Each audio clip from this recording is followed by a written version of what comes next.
Story number 1. My wife and I have been living with her parents for 3 years now. Our relationship is exceptional, and we communicate harmoniously with her parents. They are modest, hardworking people, devoid of any arrogance or pride. Household chores are shared equally between us. We try to help them in every possible way so as not to burden them. In essence, we are a typical young family. Recently, however, I have begun to look at my mother-in-law differently. She is an attractive woman, only 41 years old. Everything was fine and normal. Naturally, I did not allow my thoughts to go beyond the limits. I realized that any wrong step could jeopardize our entire relationship and turn us into lifelong enemies. But one day, something unexpected happened. It was an ordinary day when my mother-in-law and I had a day off, and my wife and father-in-law were at work. I was sitting at my computer when I heard her voice coming from the kitchen. "Danielle, please pick some cucumbers near the house, and I'll make a salad." Without hesitation, I headed outside. Quickly completing the task, I entered the house and saw my mother-in-law diligently scrubbing the floor. The way she moved her hips gracefully, almost as if in a dance, made a deep impression on me. In those moments, I felt like a different person and secluded myself in my room. This time, however, I did something unusual. When I looked at her, something inside me switched, and I lost control of myself. Placing the cucumber bucket on the floor, I stood there, unable to take my eyes off her.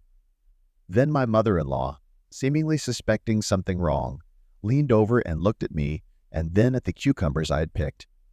One specimen stood out from the rest. It was so big that my mother-in-law shrieked. "Son-in-law, where did you find such a cucumber?" I thought her question had a double meaning. The mother-in-law dropped the rag she was holding and walked over to me. "Why are you so tense, son-in-law? You're just standing there looking at me." At this point, I decided to reveal the whole truth. "I just have feelings for you." I said this and immediately felt my face turn red with embarrassment. My mother-in-law flinched.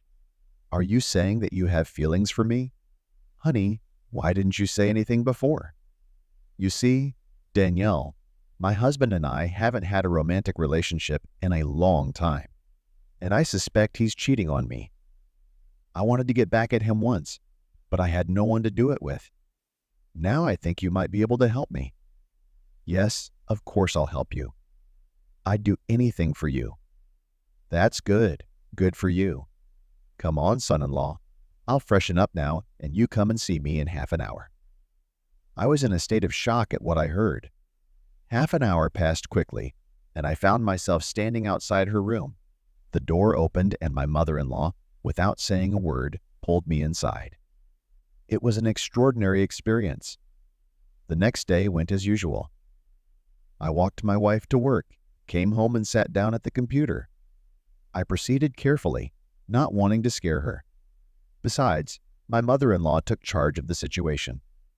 At first, she moved around the house as if nothing had changed. However, then there was silence. After about 10 minutes, the door to the room opened, and my stunning mother-in-law appeared. Our secret affair continued, and we agreed to behave as usual, hiding our true feelings. The well-being of our family and avoiding embarrassment was at stake. Remarkably, it's been 2 years now, and we've successfully hidden everything without even arousing any suspicion. Story number 2. Henry and I had known each other for quite some time, ever since he started working at our company. Although we were not particularly close friends, we socialized and spent time together. Interestingly, before we met, I was already familiar with his wife, as she was friends with my sister. So she asked me to bring her husband to our firm. Henry did not know that I was already in a relationship with his wife, and there was no need for him to know this fact. Nor did my wife bother to inform him of our past relationship. However, the focus of the story is not on her, but on her mother, Miss Johnson. Henry's mother-in-law is an extremely overbearing woman who took a dislike to Henry from the beginning. To her, he was an outsider, and she considered him unworthy of her daughter, despite having once lived in Chicago herself. Upon retiring, she moved to the countryside, which at first brought Henry relief. Unfortunately, the respite was short-lived. Mrs. Johnson began incessantly harassing him and trying to get him to do chores at her home in the village. In short, the situation worsened considerably. In short, she needed help again with the kitchen renovations. Seeking help, Henry turned to me. "Scott, please be a good friend and keep me company at my mother-in-law's house to fulfill her request. I can't handle it myself, and I have no desire to be there. She has become such a bore that I can't stand it any longer." "All right, Henry, I'll help you. However, perhaps she just wants you." I looked at my friend with a chuckle. "Scott, are you kidding me? I'm on the verge of losing my patience with her." "Okay, let's go tomorrow." The next day, Henry and I headed to his mother-in-law's house.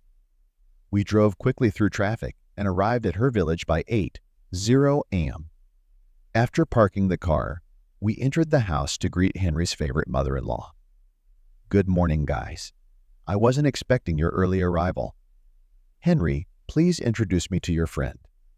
Henry replied, "This is Scott, and this is my mother-in-law, Miss Johnson." Scott politely replied, "Nice to meet you, Scott. How long have you known Henry? Why hasn't he invited you to visit before?" Scott replied, "We've known each other for quite some time, but just haven't had the opportunity to come here before." She started giving us signs of attention, her eyes glistening with excitement. It was fun to watch. She was an attractive woman, with a nice build and a pretty face, though a little overweight, which only added to her charm. After a short rest, we set out to make repairs. We labored until evening, following the agreed plan. Then we went to the baths, and afterward we sat down at the table. Melissa, that was the name of her mother-in-law, had prepared a delightful treat for us. We enjoyed drinks and appetizers. She sat next to me, keeping her eyes on my body. I deliberately didn't wear a t-shirt as it was hot after the bath. She playfully set my food down and poured alcohol for me. "Scott, let's go fishing. Henry, go by yourself. Let Scott relax and keep me company." I agreed, saying, "Yes, Henry, go alone. Fishing isn't really my thing." Henry drank another bottle of beer and went fishing alone. I knew he was seeing a local girl to relieve the stress of dealing with his mother-in-law, so to speak. It was his own business, but she'd given him a baby, and I couldn't predict how it would all turn out for him. Melissa, slightly tipsy and ready for anything already. "Scott, why don't we spend some time together?" "What do you say?" I readily replied, "Why not? I'd love to." She took the seat next to me, and we had a glass of wine each. Then she settled on my lap and wrapped her arms around my neck and kissed me softly on the lips. "Scott, do you find me an attractive woman? I'll like you even more when we switch to you." "Yes, absolutely. I've wanted to for a long time." She started caressing my breasts and kissed me again. Her heartbeat was clearly audible. It was pounding in her chest. Her breathing quickened, indicating that she was eager for caresses. "Scott, let's go inside. I can't take it anymore." "Come on, Melissa. I can't take it anymore either." I slapped her lightly, and she hurried into the house. Once inside, we indulged in gentle touching. Melissa was a passionate woman, fully satisfying my desires. After a little rest, we headed to the shower where our fun continued. After pampering ourselves in the shower, we finally went to bed. We were completely exhausted. In the morning, I left for home with Henry. She said goodbye to me with such a loving look that it made me want to come back. Story number 3. Mary had been married for quite some time, but she continued to attract admirers, both from work and those she met casually on the street. She called it simply the ability to be sociable. The young woman liked to be the center of attention of men and others who admired her. Despite her flirtations, Mary's husband, Kenneth, preferred not to notice her behavior. He was sure that her socializing was harmless and would not develop further. Moreover, he was flattered that she was attracting the attention of other men, Kenneth thought that he had a wonderful wife that many people wanted, but he was the only one who could rightfully claim her. However, everything changed when Mary began to stay late at work frequently. Concerned, Kenneth decided to surprise her at the office when she was once again late. What he witnessed did not please him. Mary was standing at her desk when some man approached her from behind and began to pull down her skirt. "Hello, darling. I wanted to surprise you," he said. The girl began to weakly excuse herself. "Honey, it's not what you think." "Really? Perhaps you and your coworker were just tired from working on the quarterly report and needed a break?" "Ah, it's such a warm-up you have," and he turned to the stranger. "Didn't your parents teach you that touching other people's stuff is inappropriate?" Kenneth tried his best to contain his anger, but seeing the fear in the guy's eyes, he decided not to confront him. He muttered something under his breath and quickly walked away with the leather briefcase. Mary, who had watched her admirer flee, blushed with embarrassment. "You won't get away with this. There will be consequences. I don't know what they are yet. It seems like you're always trying to show how cool you are, but I'm beginning to doubt that. Your behavior is disgusting, and you crossed the line today," Kenneth stated before walking out of the office. Mary followed her husband with a heavy heart, keeping her head down. At that moment, she resembled a pathetic, abandoned kitten, lacking her usual confidence and charm. There was a lack of communication in their family. Everyone was busy with their own affairs. Mary blocked out all of her many admirers. She was not on a joke, afraid that Kenneth will leave her. The girl loved her husband, although she allowed herself some liberties in relations with the opposite sex. As they were getting ready for bed, Mary suddenly remembered how her mother was looking forward to their weekend visit. "Kenneth, dear, why don't we go visit Mom?" she asked guiltily. "We will. It would be wrong to disappoint her. I love you so much. I promise to refrain from further flirtations with boys," Mary assured him, trying to calm his fears. Kenneth gently removed her hand. "Let's go to bed. I have a busy day ahead of me tomorrow." By the end of the weekend, they had made up. Arriving at their mother's house, they were in high spirits. "Hi, Mom." Mary greeted her mother by kissing her on the cheek. "Greetings, my dears." The mother-in-law hugged her daughter warmly, and then her son-in-law. He handed her a small cake. Anna accepted the innkeeper's and went with him to the kitchen. "Wash your hands and to the table," she said on her way out. Mary did not go, and Kenneth obediently headed for the bathroom. Right in front of Kenneth, a pair of oversized panties was hanging on the dryer. Suddenly, Mary entered the bathroom and asked loudly, "Mommy, why are you hanging underwear there?" "It's inappropriate." My mother-in-law jumped up, blushing with embarrassment, and quickly took the laundry off the dryer. "Oh, I apologize. I forgot to hang it on the balcony," she explained. They then sat down at the table, drank tea, and had a long conversation about various topics. Kenneth began to look at his mother-in-law from a different perspective. She was wearing a loose robe that hid her figure, but now he knew what lay beneath. He found himself wishing he could spend more time alone with her and even indulge in fantasies. "Perhaps I should start writing novels," he pondered. "Look how much you desire everything."